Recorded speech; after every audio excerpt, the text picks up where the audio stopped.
Good morning, everybody, and welcome to the CADclass podcast. I'm Josh. I'm Jake. And each week we go through some of the projects that you make on Discord. We talk about Fusion 360. Jake, this week we're going to tease making a little bit of money with the skills you guys are hopefully gaining. Yeah, take it away, Jake. So this week has been really very interesting for me personally. So I've been, so Josh and I were now got a nice amount of business money coming in through the door, which is always very lovely. A lot of it from Josh doing all of his fantastic work, and we've now been talking about seeing, okay, we'll have a pot of money now, we can start to invest it and play with it a little bit. And I'm trying to educate myself for the first time, being a little bit more financially literate. And it's been fairly eye-opening as far as all the different avenues and all the different risk factors and fluidity. And I'm now learning all these terminologies that I've heard my entire life, and they're now kind of coming into reality. And it's kind of starting to do some investments with business and with myself. And it's been really fascinating. But one of the things that we've kind of come across fairly recently is that we now have students of ours. We're not exactly sure who, but they're now making significant money off of their CAD skills that have actually been learned through our program. So Josh, this is something that you told me yesterday, and I want you guys to tell the audience. Yeah, no, this is a really cool story. But before I share that story, Jake, we have some housekeeping to do, I believe. That is true. The housekeeping is good morning, Maple Leaf Makers and Dairy Air and PC Van Vliet, Ogre, Cadence, Sam. I think that's it for now. Good morning, everybody. Well, good morning, everyone. Yeah, so I had a funny experience. So when you sign up for the online course for the free trial or for the full paid version, we have a little survey there, and I ask if you'd like us to give you a phone call to chat a little bit more about the program. At the end of that survey is how did you hear about us? So I was reading through those surveys yesterday, and the person said, referred from somebody I know. So I called him up, and we're chatting for a bit and talking about what he wants to make. And then I said, okay, so who was it that told you about our program? And then he went into this story. He said, oh, I have this product that I want to make. I don't yet know how to make it because I don't know CAD, but I've been 3D printing for a while. So I went on to Fiverr and I tried to hire somebody to do it. The person that I tried to hire to do it, he's like, I feel like it's a fairly simple project. But the person I tried to hire to do it was trying to charge me $800 for this thing. And I thought it was a little bit too expensive. So I went back and politely told him, thanks for the offer. I'd love to work with you, but 800 is a little out of my budget for this project. And the guy responded with, well, if you want to teach yourself, you can just go ahead and check out cadclass.org. That's where I learned everything I know. And so not only was that like such a rad thing that somebody on Fiverr is now using their skills to generate hopefully some real income for themselves. But I think, Jake, can you describe what Fiverr is for anyone that doesn't know? Yes. So Fiverr is a service where you can hire contractors in all kinds of different disciplines and fields. It's all online. You can hire tutors, and basically it's a marketplace for hiring people worldwide. Yeah. It was originally you can post anything you want, and it's $5. So, I want to get someone who speaks Portuguese to say happy birthday to my friend Sarah or whatever. Or, hey, I need someone to draw me a new logo. It's not going to be very good because it's only $5, but I need someone to make a thumbnail for my YouTube channel. And I'm sure it's easy and you guys have templates, but I just don't have time for it. I don't want to do it. Oh, can you do this? Can you do that? And it starts at $5. It kind of increased to whatever you want. And it was this really rad place to just kind of see all the different ways that people kind of have this very niche skill or this niche thing that they can do. And they're just making money with it. And I posted a couple things on there years ago. Probably too niche, never got a single bite. But lots of people, all they do is Fiverr. And it's kind of fun. I've heard that it's a blast, that people just get paid random money to do anything. Yeah. And just to hear that now people are now essentially using it as a freelancing service to advertise their own skills is pretty rad, because it started out literally as I'll do anything for $5, and now it's $800 for a project. That's crazy. That's fantastic. And so for the business, we'll sometimes use Upwork as well. So Yeah, we'll yeah, use Upwork, we'll use Fiverr. There was a bunch of there. It used to be TaskRabbit, I think. So back in the day, yeah, I yeah, think TaskRabbit is actually the first one that I used. I remember one day, so I needed to make a list. I was building a chemistry app for the iPhone, and I wanted to get in contact with all the chemistry heads of the top universities in the world. And so I basically built a process for finding those people's information. I filled out the first line in a spreadsheet, and then I paid somebody on Fiverr, Upwork, or whatever it was, or whatever platform I decided to use to go follow that process and find the other 49 department heads. And they came back to me in 2 or 3 days, and I had all 50 people. I didn't have to do any of it myself. So it was a hugely, hugely valuable thing. PC Van Fleet says at CADclass, so no Craigslist. Speaking of Craigslist, so kind of, well, kind not of. for me. So I actually built a six-figure business on Craigslist. My tutoring company in New York City. When I first got there, I had no contacts, no information. I built that entire business on Craigslist. And Jake, you and I actually in the early days did some advertising on Craigslist. And Yeah, one of our clients is now, I believe his product is being injection molded, but I found him on yeah. Craigslist. And that was worth 5 figures, I think, for us or close to it. Oh, good God, definitely. Yeah. And That's so, something that I definitely want to tease a little bit later. But yeah. but for this podcast, but obviously we're going to be going over some of the projects that you guys have made over the week, singing songs of praise for it, but also kind of going into areas that we made significant profit off of within CAD and within 3D printing, and areas that we made absolutely nothing or where the risk was completely unnecessary, and kind of how we went through the pitfalls and what we learned. And what we found is that there's quite a few avenues of area within 3D printing and CAD that you can make lots of money, but we just chose not to because it wasn't really our field, or it was end up going to be chasing a lot of work, or hey, we need to find one client that we couldn't find, etc., etc. But we're going to be going into that in a little bit more depth. But I think we should start off going into our Discord and kind of showing off some of the really rad projects you guys have made this week. Yes. A little bit quiet, all quiet on the Discord front this week. To be fair, I have been as well. I haven't been making that much stuff this week either. Totally.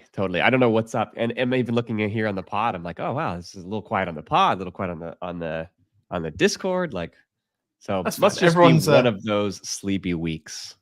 Everyone's sharing. Everyone's sleeping on beaches with their tax returns. I bet probably. Showing off really quickly, Miss Dairy, making this really kick-ass. Made some risers for my wife's new monitor to fit under the desk. Two of them will hold my weight up. 2 walls, 5% gyro infill. That's really impressive. Oh, Derry said the sun came out. Oh, that's Lovely. interesting. Yeah, that's what it that's was. That's fair. That's it. It's sundress day. That's what I call it in New York. First nice days in New York. That tracks. But this is awesome. It's actually holding up your weight with 2 walls and 5% infill. That's really impressive. Also, I can see it a tiny bit, some of the squiggles of the gyroid, but if you're getting a significant amount of strength with 2 walls, 5% infill, that is such a quick print and so much strength to get out of basically no plastic at all. It kind of looks like you already started printing in white or orange and then ran out of filament, and it's like, fine, I'll finish off with white. But yeah, that's awesome. It is so surprising still to this day how many people get into printing and they think, oh gosh, I really need to start off with like 20% infill minimum. And it is completely not true. It is still on Cura's default for the basic settings is, oh, I need to do 20%. That's the default setting, and it's completely unnecessary. I don't understand why they don't set it to like 12, 15%, and then gyroid and just be done with it, because that's all anyone really needs. We've talked about it a lot, but if you're getting into 3D printing, there's a huge list of infill patterns, and there's only 2 that you need to play around with. Lightning, if you're using something that is artistic and doesn't need to be all that strong, and gyroid, if something does need to be strong. That's it. You can avoid everything else. It is either too slow, not as strong, or completely unnecessary. I'm looking at you, Hilbert Curve. It is totally not necessary. So getting something like this, pretty rad. Maple Leaf Maker says, I would buy all you need is gyroid sticker. That's true, yeah. And then version 1.2 of an antenna mount, my 5-inch 6S drone. I have no idea what that means. Version 3 is good enough to fly. I have no idea what this is. That filament looks really cool. That looks like PTG as well. It does. I'm not sure what that is. New antenna mount. No idea what that means. What is a 6S drone? But that's pretty sweet. I do like kind of playing around with starting off with the products or with a hobby that you already like, and then kind of building off, and improving incrementally every single time. That's just the most fun. I do enjoy doing that. So Derry, that's rad. Love to see that. I think Ed's just sharing off some way to make a side hustle. Very convenient for this episode. I haven't read this article. I will do that, Ed.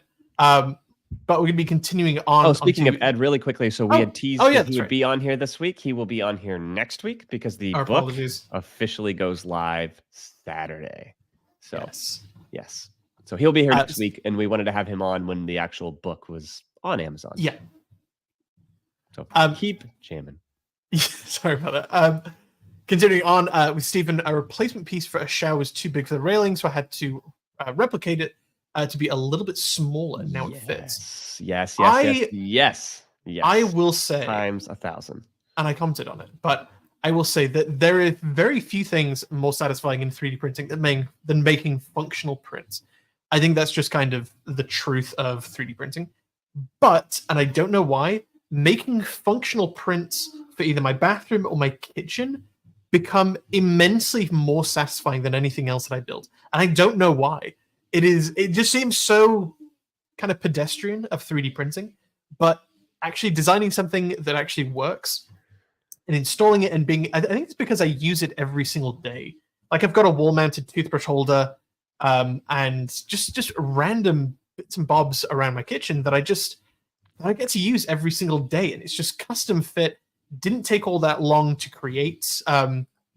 This print, not all that difficult. Maybe 10 features that go into it, and it's something that completely helps. And as I'm not a big fan of printing in like funky colors for functional prints, I usually like to do a little bit more normal colors, but they are so unbelievably satisfying.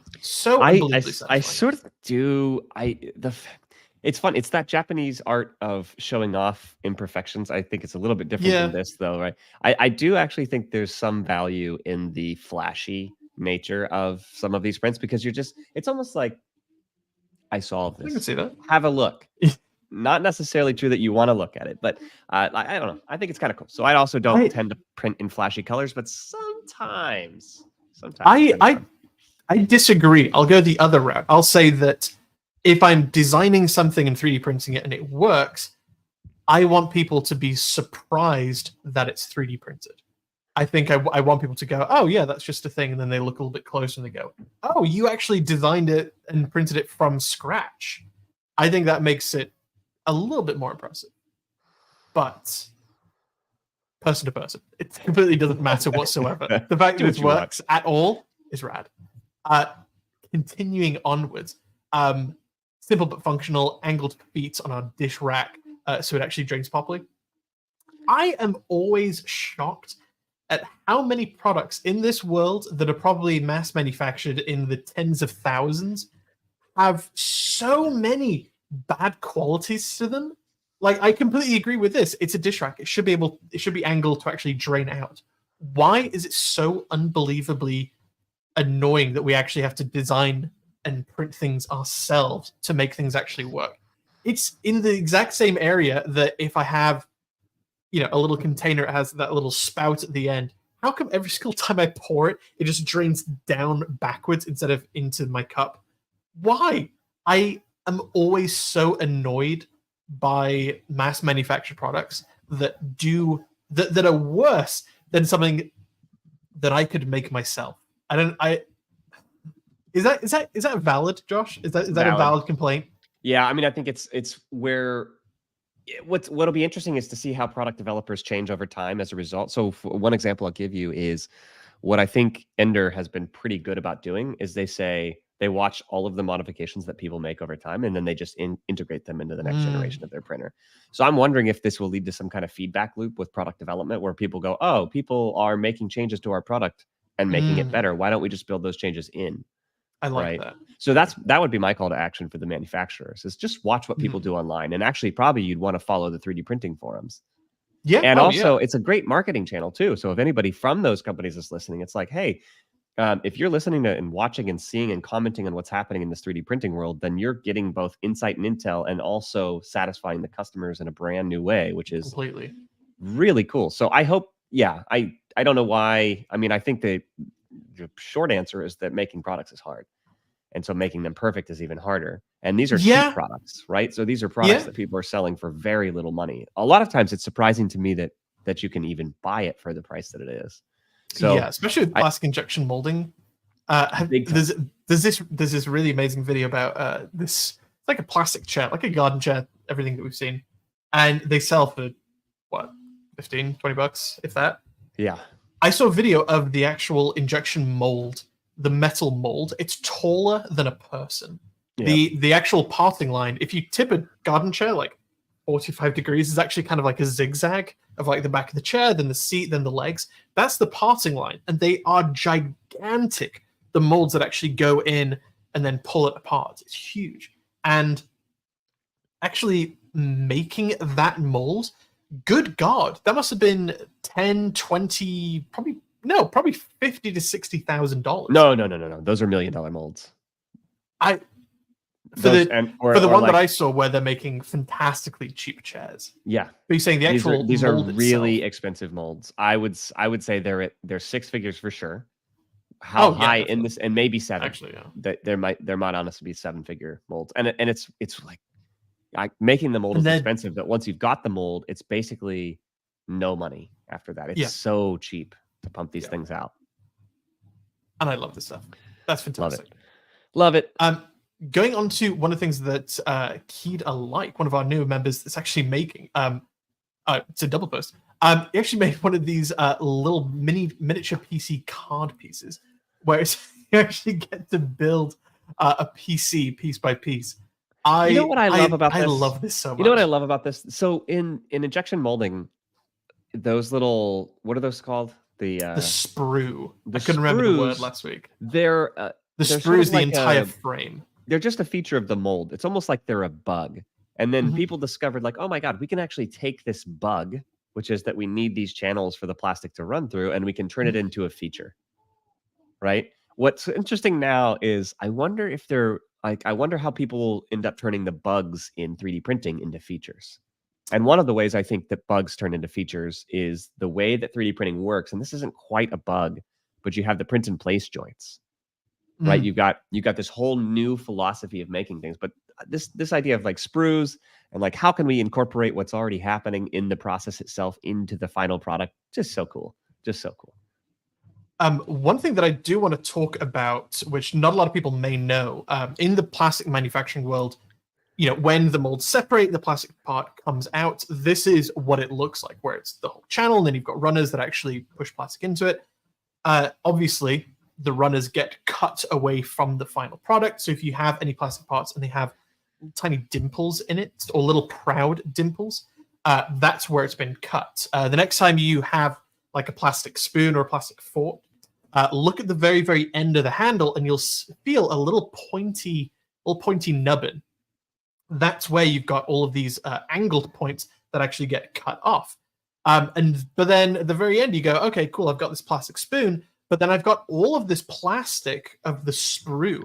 That doesn't just get thrown away. That does get chopped up and thrown back in the hopper to get remelted with more virgin plastic and then injected into the mold.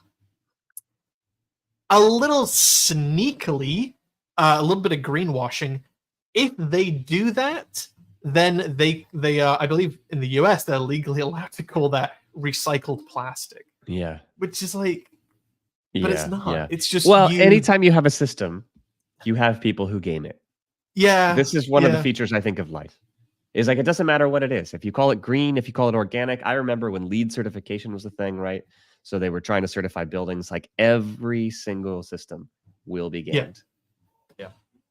And apparently in the EU and I think in China as well, you actually need to have a minimum amount of material, and the sprue doesn't count for it, I believe. That you need to put it in there to actually be called recycled material. So yeah, anytime that I see a plastic product today says, "Oh, green, recycled plastic," this and that, I look on it a little bit more dubiously now, as we all should. But especially with 3D printing, it can be not the best thing in the world, and it's what I am really excited to see in the future. PLA is kind of known for being a bioplastic. It comes from corn and soy and cotton, and it is technically a bioplastic. That's great. It's the largest bioplastic on the planet, mainly due to 3D printing. But it isn't compostable, and it isn't normally recyclable. You can't even give it to those recycling plants that you probably have in your neighborhood. They just don't have enough of it to be able to recycle it. You actually need to send it to a specialty facility where it needs to be basically put into a kiln above a certain temperature to then be biodegradable. If you bury it in soil in a compost pile, it will not break down, not even for like a year. What I am really excited to seeing is compostable PLA. It does exist. It's not very popular, and it's obviously a little bit more expensive. But I'm just gunning for that to be the next big thing.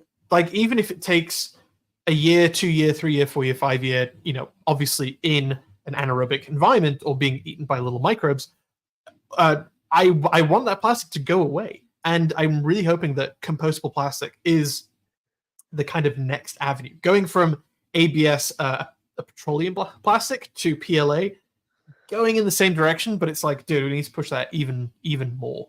But starting off with this, that's rad. Really good talking point as well. Another thing, just to kind of build off of it, because we love to kind of give our 2 cents here. I found this little model of a BMW E30 that you can kind of build as a piece, and then you can see on the side it has a little tag saying, shrink down the sprue and actually put your name on there, because he was planning on handing it out at a show. And it's like, yeah, dude, putting your name on there is just such a fantastic way. What I am seeing is that it is a cut-in, and I think you probably will get a better quality print if you actually make those letters proud. So Tyler, dude, rad, such a cool model. I love that. So Cadence says it is commercially compostable. They compost it at a higher temperature. It is. I have gone to, I think, 3 or 4 different recycling facilities. You know, the ones that are in like huge parking lots that take, I've got barrels and barrels of plastic bottles. They do not accept it. PLA is, I believe, number 7 plastic. Yeah. HDP is like 2 or something. But they don't accept it. And even if you say, even if they do accept it, obviously a 3D print doesn't have the little symbol on there with the number. So then they very well may respond, how do I know this is PLA?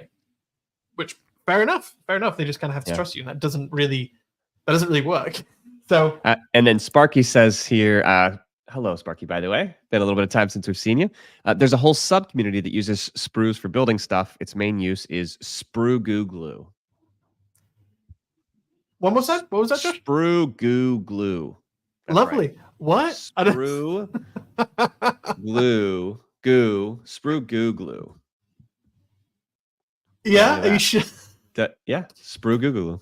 I've got no idea what that means. Sorry, Sparky. It's hard to even say that. Yes. But yeah, I am always very, very interested in kind of pushing 3D printing as a technology further and further into a more green, sustainable manufacturing process. And with that, you will always get greenwashing, people saying, hey, look at how eco-friendly this is, when it is completely not. So yeah, really, really, really make sure that you do your research on what actually is environmentally friendly and who's just trying to pull the hood over you.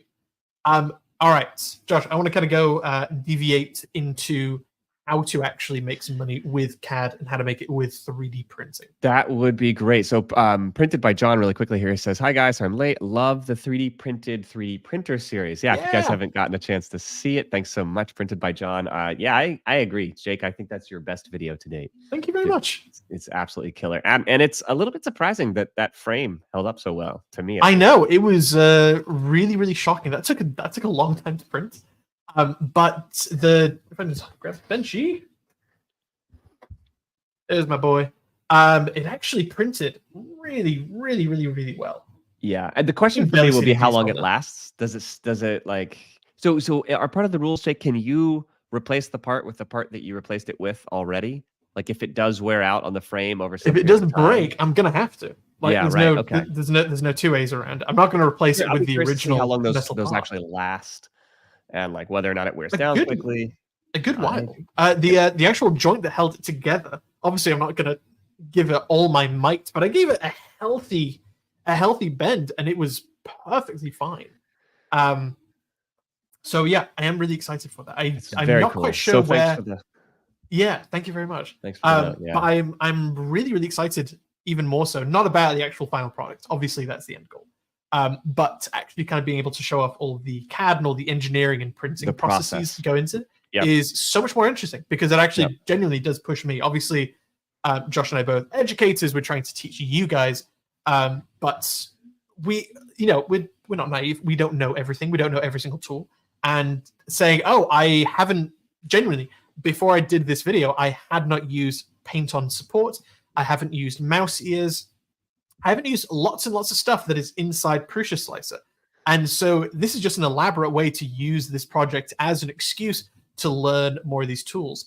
In exactly the same way, I'm sure lots of you guys out there consider yourselves to be makers. You know, when you are working on a woodworking project, even something relatively small, and you go, oh gosh, I just need a disc sander. Just need a disc sander. It's like, well, that's like $60. Well, I'm just going to buy it. And it's like, it would obviously be ridiculous to buy the tools for this very simple project, but it's like, you're going to be using that tool, forever. So it is like, you are using the project as an excuse to buy a new toy, a new tool, and then learning how to do that. But then you just add that tool know-how to your repertoire, which is just so important. All right. Yeah. Onward. So we want to talk a little bit about the business side. I want to talk about the 3D printing first, because I think that's the first area that is obviously the hands-on approach is a little bit more obvious in selling and buying and all that process. And so I want you to kind of go over our original product, our Wedgie. Wedgie wasn't the OG. Oh, no, sorry, it wasn't. The vacuum duster. Yeah, if you want to give us a little dust collection adapter. So Jake and I had been spending some time in a workshop, and some of you may have actually heard this story already, but we were teachers at a big workshop, and we had the most popular table saw on the market for hobbyists / contractors is this DeWalt table saw. And so we had this DeWalt table saw and a very popular dust collection system made by Craftsman. So the Craftsman dust collection didn't actually fit the back port of the table saw itself. And so this is a problem, like when you're cutting with the table saw, you get dust coming out of the back of the port and it kind of blows all over everybody. I have a class of 20 people. I'm standing behind this thing. I mean, I'm just eating dust basically all day. And so I do the stupid solution, which I'm sure many of you are aware of. I'm like, hey, let me just at least put some duct tape on this temporarily. Yeah. Problem was I needed to change the port from the table saw over and over again. And I forget it. Like you have to pull the tape off, and it just made the process super annoying. So either we leave it messy, or I look for an adapter. So I go on my computer and I start searching for dust collection adapters for this specific table saw. I have my calipers. I measure it in inches. I measure it in millimeters, and I go trying to search for the dust collection adapter. And I have a hard time finding one. Finally, I stumble across one on Amazon that says it will fit. I'm not 100% sure that it will work, but I order it. Comes in a couple of days later. I go to install it. Doesn't fit. So I'm like, oh, that is so common. As I go on a lot of woodworking forums, it is absurd how there is no standard whatsoever across all tools, or even across one business. You would think, oh yeah, if I have a DeWalt handheld router, and I have a DeWalt circular saw, and their ports should be the same size. It's the same, hand-holdable series of tools. Their ports are off by millimeters. It is absurd. Totally. And all of the adapters that they sell, usually you have to litigiously check every single one, and even on the tool end and on the vacuum side. It'll say it in millimeters. It'll say it in inches. It'll say it in fractions of inches. It'll say it in fractions of millimeters. It's like all kinds of wacky stuff, right? So it's bizarre. So I go in there. Well, your vacuum doesn't fit. Oh, I have a shock vac, which is different to a dust collection system, which is different to a household vacuum, which is just it's awful. Yeah, it's brutal. So I go in there the next day and I'm like, okay, this didn't fit. I have to solve this problem, right? So I go in there and do another full day, basically like a full day of research. It's not quite that. I'm exaggerating a little bit here, but enough to where I'm like, this is annoying. I order the next dust collection adapter. Doesn't fit. It just even moves. the universal ones that are stepped. So then I made the classic mistake of going, well, let me just order a universal one. It's like, surely the universal one will fit. And I know better. They never fit. They're never right. You have to change them in ways that are just annoying, right? So I ordered the universal one. Now I've spent parts of 3 days trying to track down the correct adapter. And I have 3 different parts that I have to throw in the trash because it's not even worth sending them back. I'm like, this is so annoying. So Jake, I came to you and I said, hey, this is silly. We have 3D printers. Can you just design me a quick little adapter to fit the back of this thing? And we'll 3D print it with the printer that we have at work. And we'll, I don't even think, I think it was the Ender 3. So we'll just 3D print this thing on the Ender 3. And we'll see if we can actually match. So I had the values for you. I took the measurements for you. Jake, you designed that up. And I was like, hey. Took maybe 10 minutes. Yeah. 10 minutes. We printed it out. The next day I popped it on there and it fit perfectly with the dust collection port, perfectly with my table saw. My problem was solved. And it was like, oh my God, this is amazing. Like, this is where 3D printing goes from a fun hobby, an interesting thing, to actually a real tool solving real problems in my life. And like, this is a real problem that I had, a super frustrating one. And so, it's an extension on what we say anytime people are troubleshooting 3D printing. It's like, if you have a problem, guaranteed 1,000 people have had that problem. Oh my God. Of those 1,000 people, 100 people have posted online. Of those 100 people, there's 10 answers. I want to talk a little bit about the problem though. So one of the insights I think that I realized with this specific product was I'm 100% confident that the product exists. It's out there somewhere. What I'm also confident of is despite what I believe are above average internet searching skills for products, like I'm pretty good at finding stuff online. Despite that fact, I couldn't find it. So the problem I felt like we were solving for ourselves, obviously, was the one of dust collection. But the problem that I felt like we were solving if we wanted to actually put this thing up for sale online was one of clarity of information. Mm-hmm. How do we be absolutely crystal clear that this is the right product for the right machine, for the right dust collection port size, for the right application? So I realized that we actually were solving an information problem. Not necessarily, yes, it was the dust collection problem that originally spurred this idea, but I was like, I think we just need to be very crystal clear about what people are buying, what size it is, and exactly what machine it fits. And so we took some time.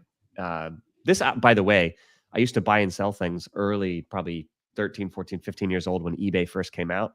I used to buy and sell things that were listed badly because they would sell for 25, 30% of the cost because people wouldn't know to search for the misspelling or the oddly worded thing, right? So I kind of made it my career early on, and made a little bit of money just flipping products that were listed badly. So I had a bit of a background in this. I was like, okay, the listed badly problem is back. Here we go again, right? Yeah. So anyways, long story short, we ended up putting this thing up for sale on eBay for $20 for a piece of plastic that maybe cost 20 cents that we could just very easily and quickly design. And Jake, we sold one that day. The day we put it up on eBay, we sold one. With a crappy picture. Crappy picture. We didn't have any professional, but it was just like a write-up with all the keywords that I thought were necessary. Mm-hmm. So that if somebody was searching for that solution, they would find it. And Jake, I want to say we went on to sell at least a couple $1,000s worth of those things. So definitely. One way that it was a few a month. Yeah, one way that you can make money with it wasn't like solve. We weren't shoveling money. Yeah, no, but I mean, one over product time, $20 here and $30 there, like these are the sorts of things that do very much add up over time. You're not going to get rich. It's like get rich slowly. We're not going to really get rich doing it, but the proof of concept was there. It was like, hang on a minute, this is interesting. So then, Jake, you and I went on to measure every dust collection port that we could find and every outpost. I found out very quickly Home Depot employees do not like you going to every single tool with a pair of calipers and a spreadsheet. So then I snuck to different Lowe's and different Ace Hardwares and sneakily grabbed my calipers and measured every single one that they possibly had. Totally. And so we quickly measure. I was like, wow, maybe this idea is scalable and we can do this for every dust collection port and we can just become the company that automatically resizes these things. And we thought about parametric models that we could integrate into a website that people could type their dimensions into. We went really far down the rabbit hole. And we sold basically none of them.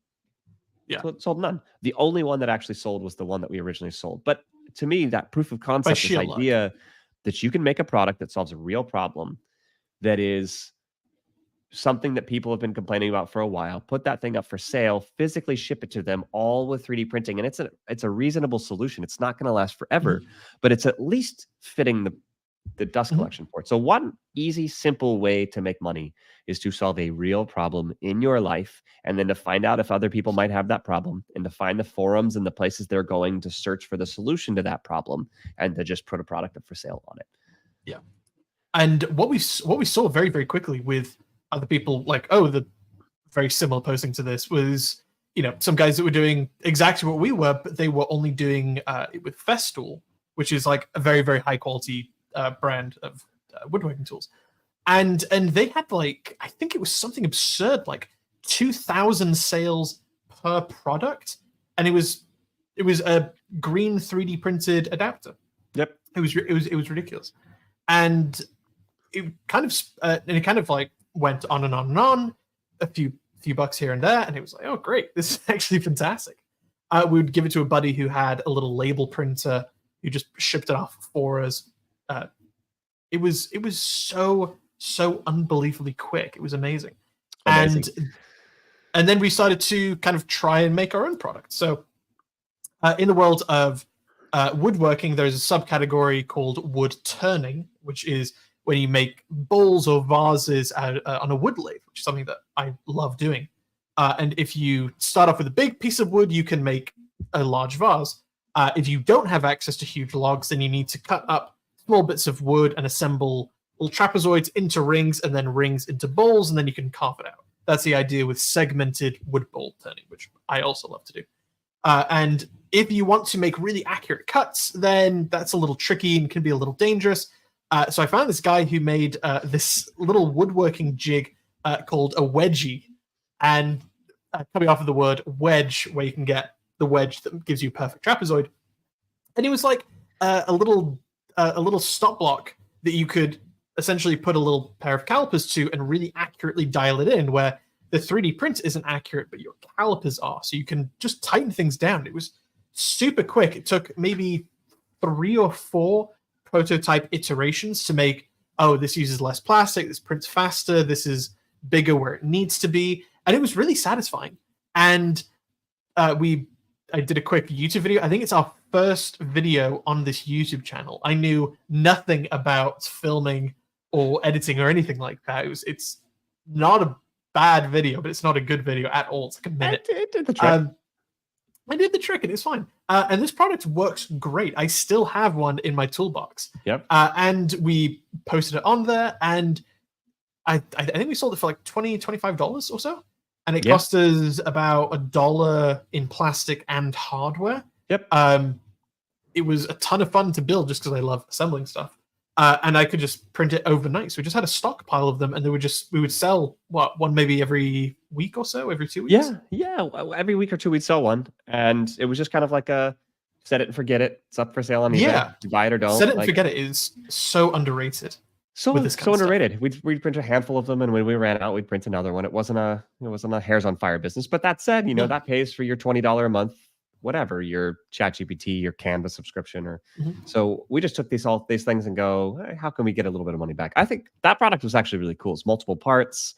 It wasn't as simple to design as the table saw piece, and so that was actually really enjoyable.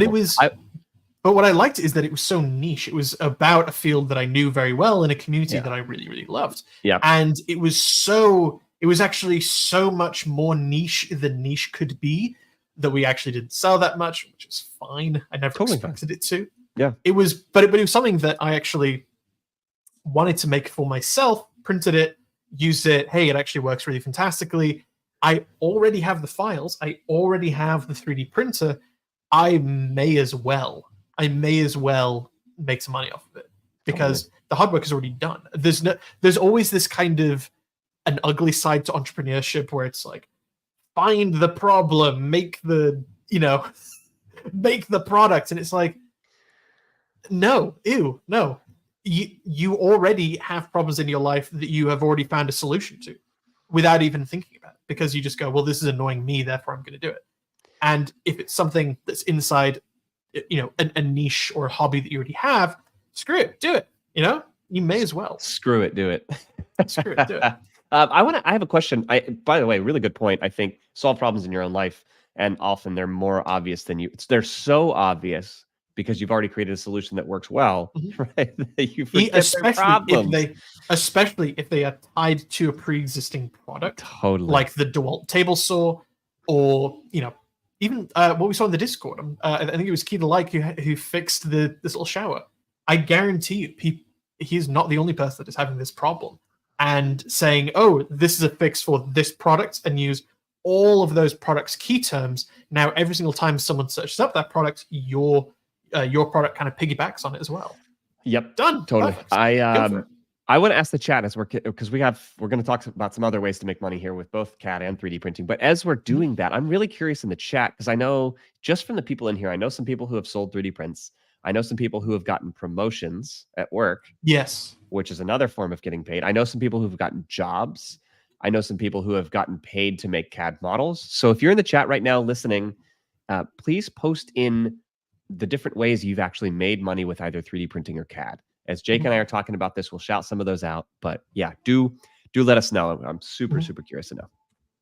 So continuing on the 3D printing, we then said, okay, this is actually turning out great. We need to invest and actually get a couple more printers. I think we maxed out at like 4 or 5 3D printers in my office that I just had running. I think we got up to 5, if I'm remembering correctly. They were printing not automatically 24 hours a day, but certainly all of them were running at the same time. And it was, they were all modded or tweaked some way. It was like, hey, my office is, my bedroom is right there. And 5 3D printers that don't have silencing boards on them is agony to sleep through. So putting a silent motherboard on there is absolutely necessary. Man hours comes into the equation. Like, hey, I'm having to re-level this bed, and that's actually costing time. Well, a BL Touch putting on there, or a CR Touch, saves a huge amount of time. And we're just kind of slowly coming into more and more efficiencies. And at a certain point, we were like, okay, well, this is actually really, really fun. This is actually kind of fun. And we were looking at people who have full printer farms, like their entire garage is converted because they only print one product or one series of products, and they have 100 printers. I think the largest printer farm in the world is Prusa, who makes parts for their 3D printer. You guys probably can't see it, but there's a Prusa right there. And it's like, oh my gosh, how do they do it? How do they do it? And they can do it with either 2 ways. If you want to invest in get a print farm, only do it if you have one of 2 things going for you. You have a website that you own where you can sell your own products and your own series of products in a niche that has an audience, or you have a client who you are printing other people's parts. Finding a client is difficult. If you only have a couple of 3D printers, and you go, I want to have 50 printers, and I can imagine them in racks in my garage going all the time. How awesome is that? Yeah, it is super awesome. A big manufacturer who's going to give you enough money to actually make it profitable is going to look at your 2, 3, 4 printers and go, no, absolutely not. You're obviously not a professional. You are a hobbyist. And it's like, yeah, I can see that. So starting off with a client where both of you are in the small leagues and you can grow, at the same time, that is basically the only way to do it. Yeah, I think officially. we definitely found that there would be, if we wanted to scale making other people's products, that there'd be a marketing and I would say a fit problem is the way to summarize Yes. that. Is Yes. finding there's this idea of product market fit, right? Where you make something that people really want, which is this idea that we're talking about right now with the products that we were making, is we had some product market fit, which is people wanted Mhm. what we had for sale at the price we're willing to sell it, and they were able to find it Yeah. online. Mhm. So there's also this idea of client product fit, where if you're going to make products for other people, you're really looking for a niche client, and to find them is a real Not challenge. How easy. do I advertise? How do I market? Who specifically am I selling? How many conversations do I need to have? How do I filter out the noise? Like, so you and I really didn't want. It's not that we couldn't, but didn't want to focus on that task of That's an area of business that filtering I've through the I've I've, noise. I've no desire to get into. And it's really tricky to kind of get your foot in the door.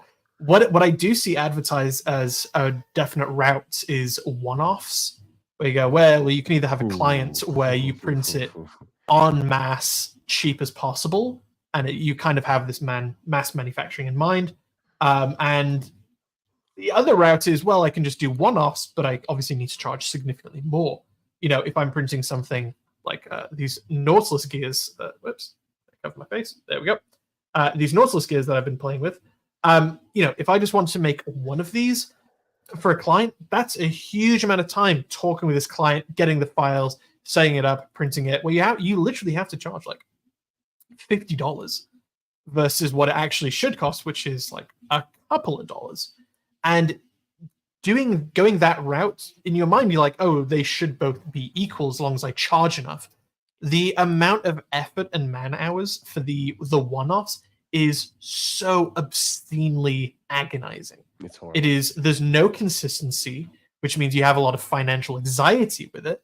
It's just stressful. It's not fun unless you have a super duper high tech niche printer and you have a website that specifically does that. If you've got a metal I 3D printer and you have a website like Shapeways where you can just advertise your services, then you're probably fine. I do have But some advice here though. So Jake, you and I solved this problem in an interesting way. Do you remember how we solved the client wants us to make something, it's going to be hard to justify the number of hours problem?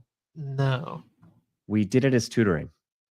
that's true. Yeah, We said that's we'll a good just pick our transition, by the hourly way. rate. We'll just pick our hourly rate and we'll decide that if you want our services, we're not going to fiddle, we're not going to go through this whole like we're talking with a person who wants to develop a product who's never developed a product, and so we have to go through this whole thing to convince you to pay a lot of money to do something you don't really understand, right?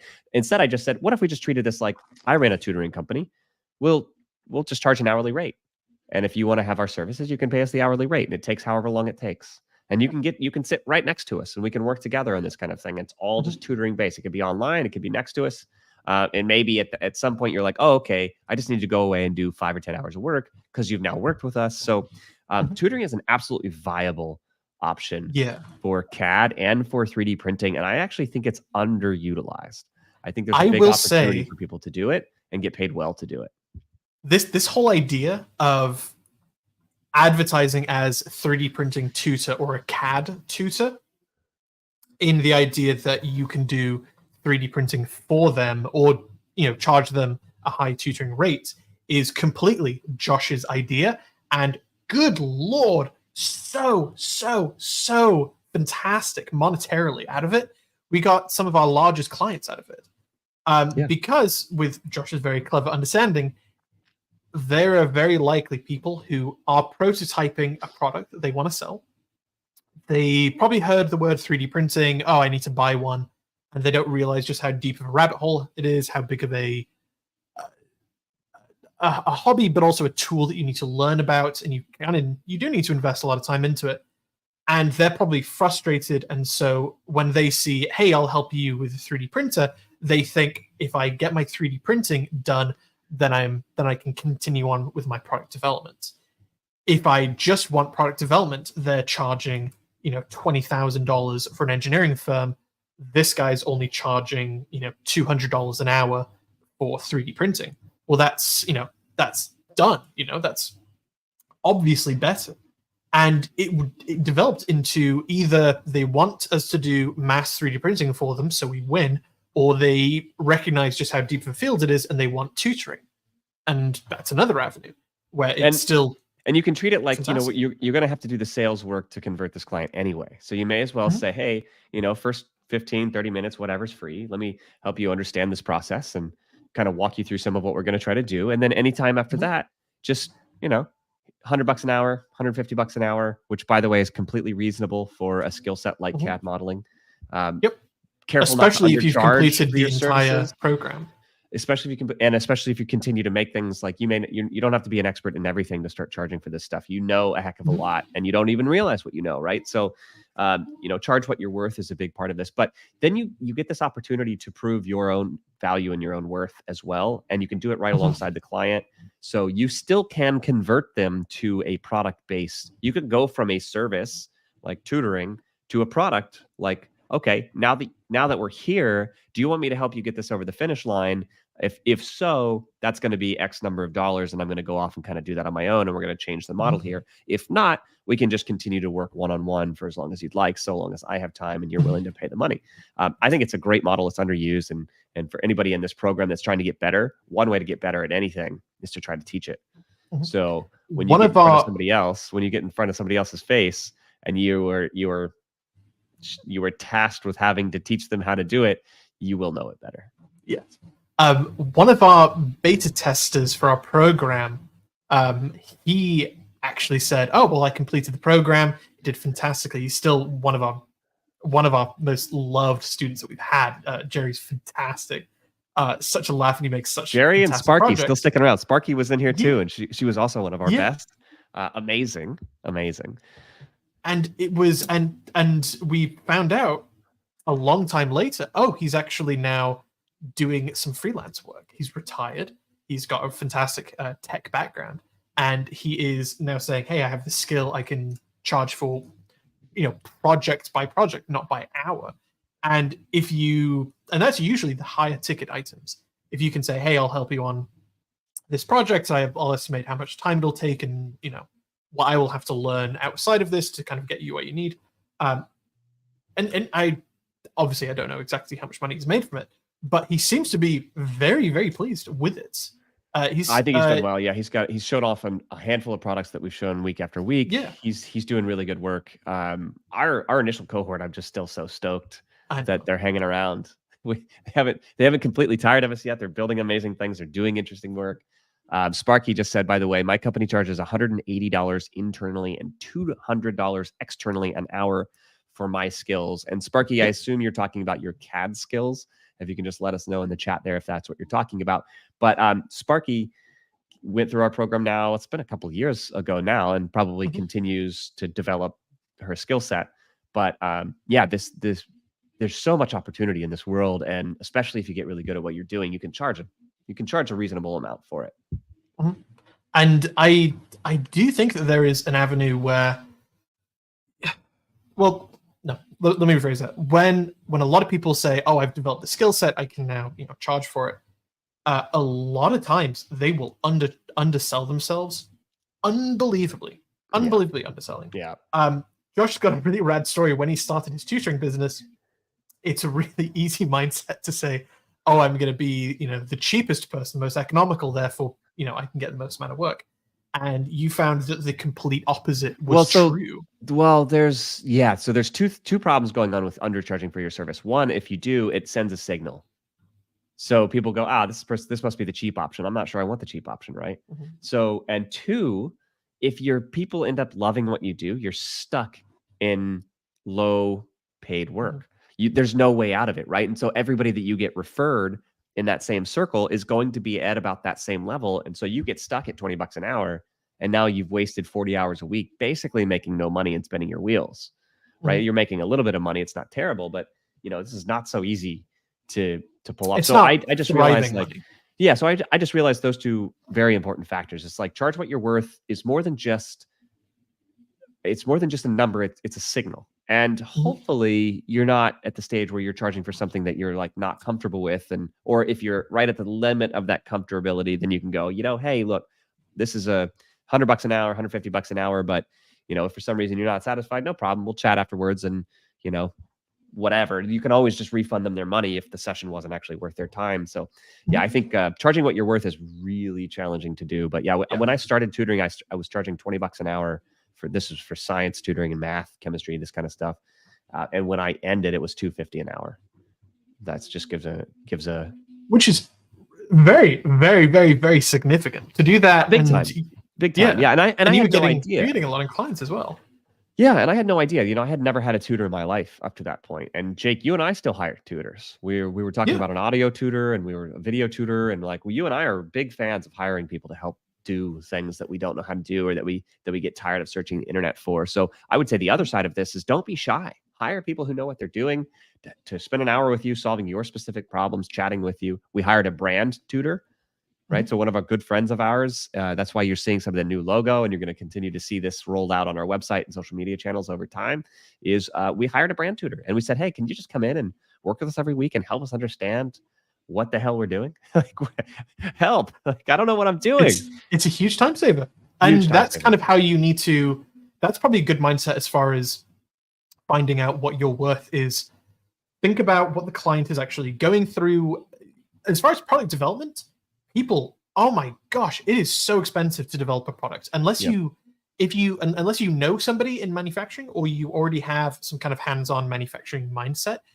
To actually develop a product is ridiculously expensive. Something simple. We had a guy who we did some engineering work for, it was essentially a powder funnel for protein shakes.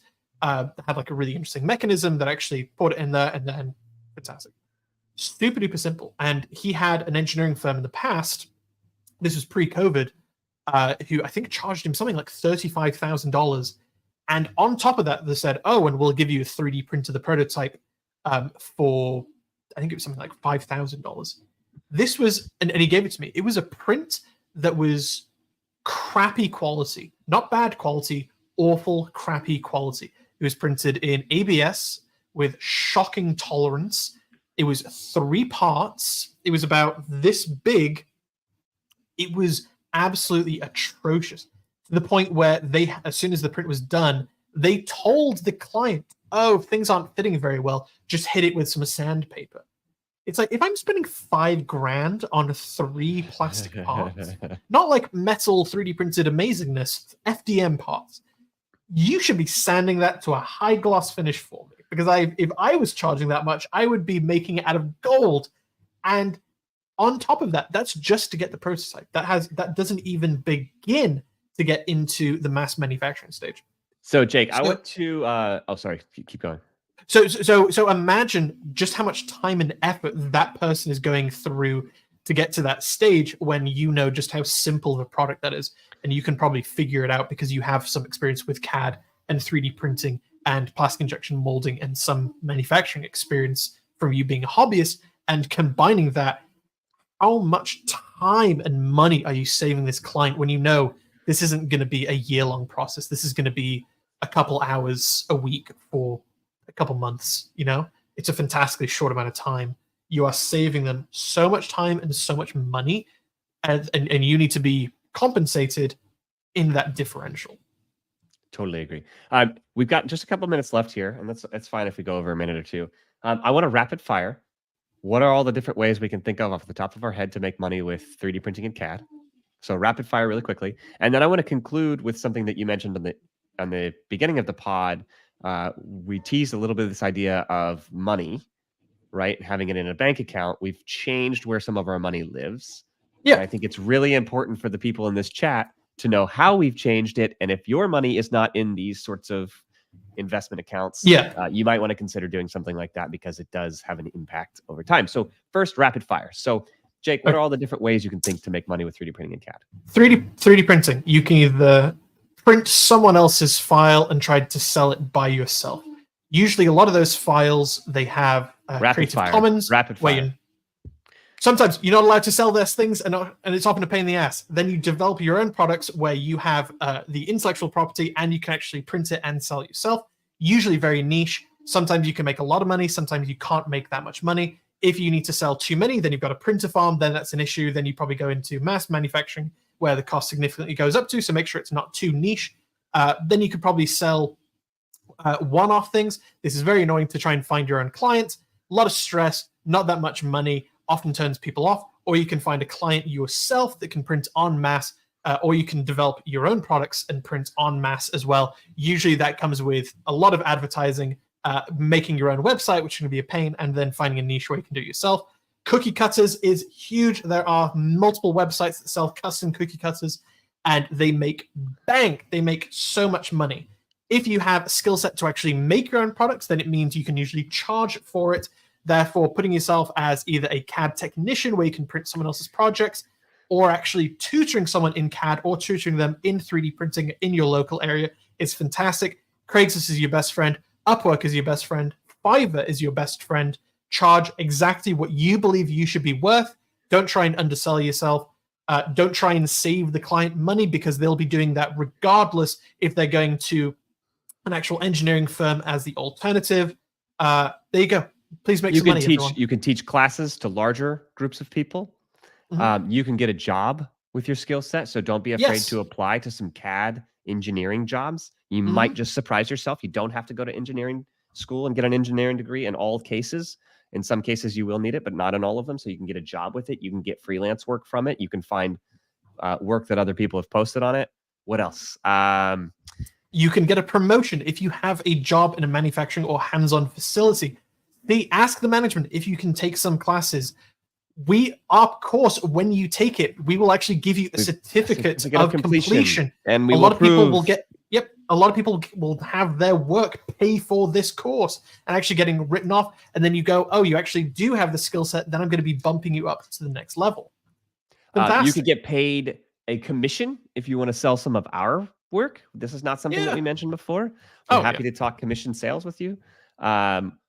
Goodness, what else? There's so many different. You can apply for grants, which is a big part of what we do. You can partner with organizations who are doing work in CAD, 3D printing, and engineering. We partner with a lot of organizations that apply for a grant, and we become a partner organization of that grant. You can whitelist as well. You can buy huge pallets of material and take off their sticker and put it on your own and resell it. It's completely legal. Yeah. The guy on YouTube. Another channel, you could sell your files. There's websites that you can sell your files. Please be careful. Eventually, that will be leaked for free online. It's always leaked for free. Yeah, that won't last. I don't think that won't last forever. You can sell your files. You can trademark and sell your intellectual property. You can untrademark, but you can file a copyright. You can sell your intellectual property, right? Which means you can try to find licensing deals. Man, we could go on and on, right? So the list of ways to make money with this stuff is incredible. If you have more ideas, keep them. Keep them. Please coming. post them, because we love to see it.